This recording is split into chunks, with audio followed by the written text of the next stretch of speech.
วันนี้เรามาอยู่ที่ทางเข้าสวนรถไฟหรือสวนวชิระเบญจทัศน์กันนะครับเพราะเราจะไปสวนผีเสื้อกรุงเทพกัน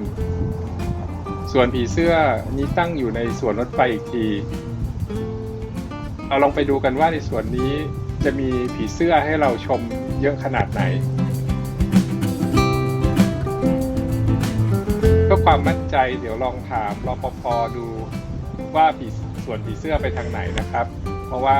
ทางเข้าสวนรถไฟมีหลายทางถ้าเดินผิดอาจจะต้องอ้อมไกลผมจะไปไอ้สวนผีเสื้อนี่เดินไปทางนี้ได้ใช่ไหม เลี้ยวซ้ายครับผม ตามทางไป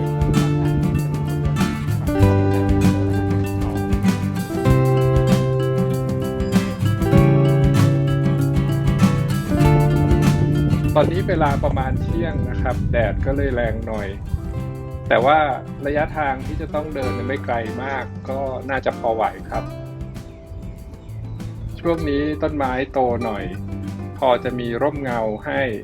ก็ไม่ค่อยร้อนเท่าไหร่นะครับสังเกตว่าวันนี้คนค่อนข้างน้อยครับส่วนใหญ่ก็มาขี่จักรยานกันคนเดินไม่ค่อยเห็นครับ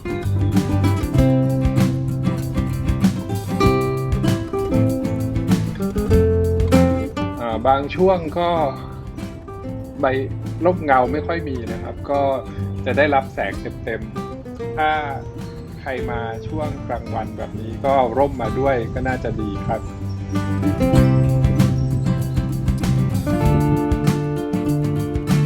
เดินไปก็บรรยากาศก็ร่มรื่นพอสมควรนะครับมีต้นไม้เยอะแยะให้สบายตา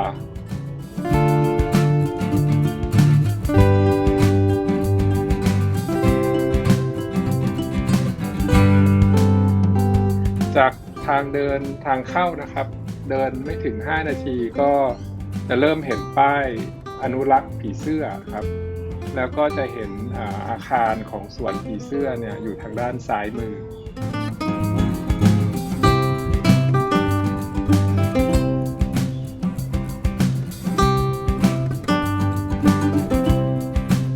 ถึงแล้วครับเดี๋ยวเราเดินเข้าไปกันเลย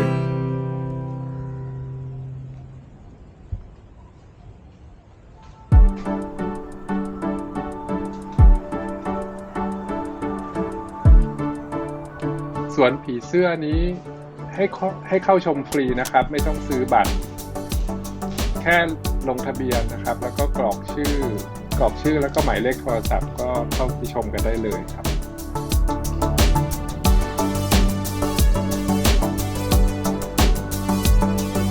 ส่วนนี้จะมี2ส่วนนะครับก็คือส่วนที่เป็นนิทรรศการกับส่วนแสดงผีเสื้อเดี๋ยวเรามาชมส่วนนิทรรศการกันก่อน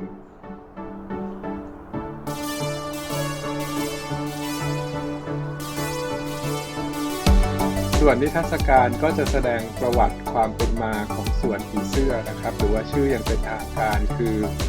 อุทยานผีเสื้อและแมลงกรุงเทพแล้วก็จะมีโปสเตอร์ให้ความรู้เกี่ยวกับผีเสื้อและแมลงอื่นๆนะครับ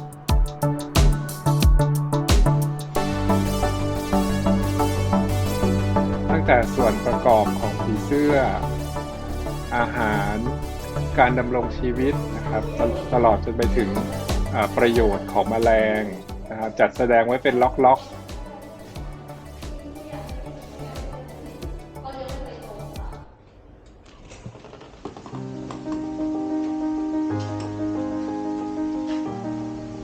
ตอนนี้เราก็ออกมาส่วนที่2ที่เป็นกรงผีเสื้อนะครับในนี้ก็จะมีต้นไม้เยอะแยะครับเป็นต้นไม้ที่เป็นที่อาศัยที่วางไข่ของผีเสื้อ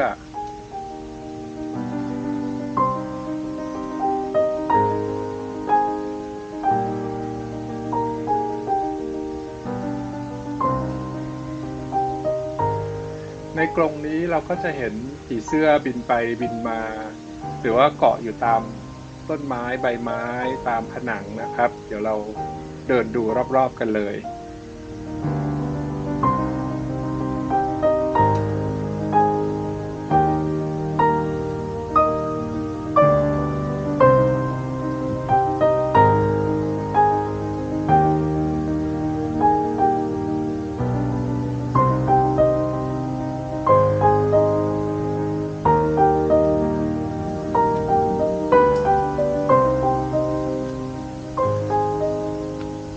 นี้เป็นบันไดนะครับเป็นทางขึ้นเราเดินขึ้นไปด้านบนแล้วก็จากข้างบนเนี่ยก็จะเป็นทางลาดให้เราสามารถที่จะเดินลงชมสวนชมผีเสื้อไปด้วยเรื่อยๆได้นะครับ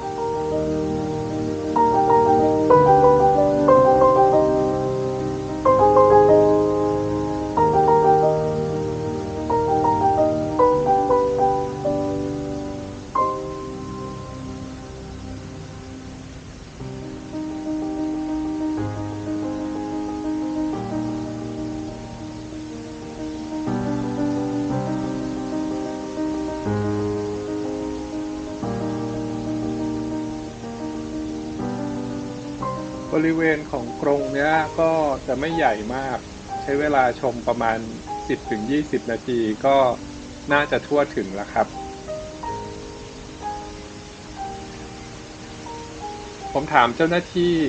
เขาบอกว่าถ้าเป็นช่วงเช้าๆประมาณ8-9โมงผีเสื้อจะออกมาบินมากกว่าตอนเที่ยงๆแบบนี้นะครับ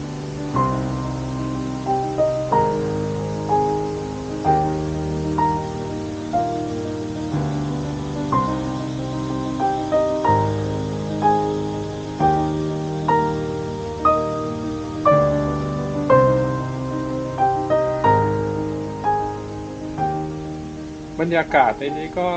ค่อนข้างจะร่มรื่นนะครับแม้ว่าตอนนี้อากาศร้อนแต่ว่าข้างในนี้ก็ไม่รู้สึกร้อนมากนัก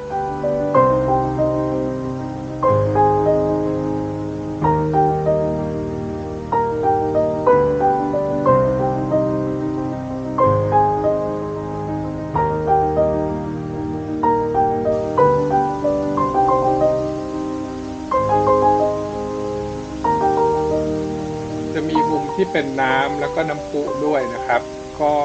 น่าจะจัดเอาไว้ให้เป็นแหล่งน้ำสำหรับผีเสื้อ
ภายในนี้ก็จะมีดอกไม้หลายชนิดด้วยกันนะครับนอกจากจะได้ชมผีเสื้อแล้วก็จะได้ชมต้นไม้ดอกไม้ไปด้วย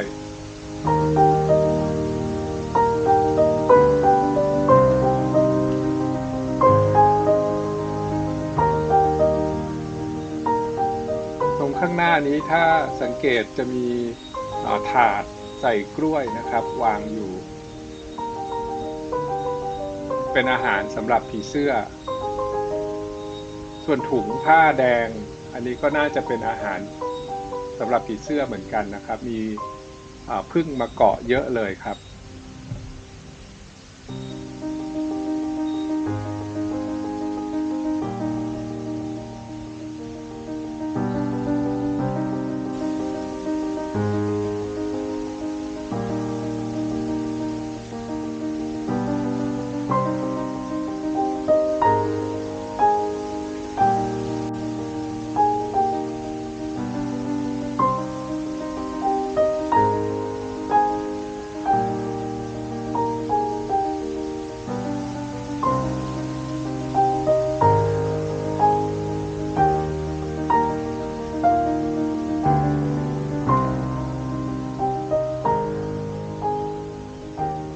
ตอนนี้เราเดินมาถึงทางออกแล้วครับทางออกอันนี้ก็จะออกจากสวนผีเสื้อไปด้านนอกเลย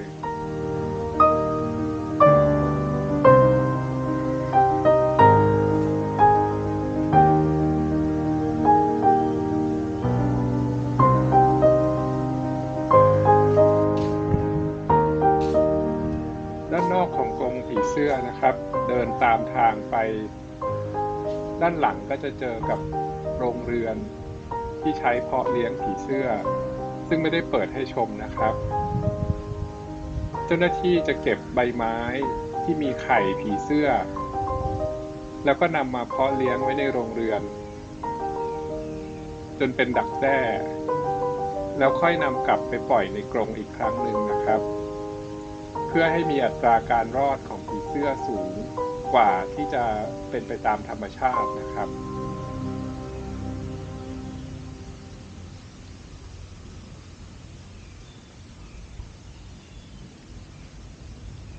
อันนี้ก็คือโรงเรือนที่ใช้ในการเพาะเลี้ยงผีเสื้อ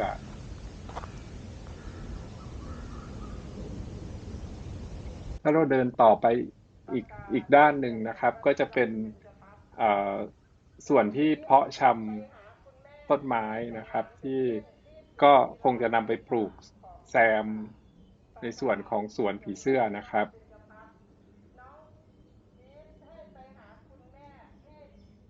สำหรับคลิปการพาชมสวนผีเสื้อกรุงเทพก็จะจบลงเพียงเท่านี้นะครับแล้วพบกันใหม่ในคลิปหน้าครับ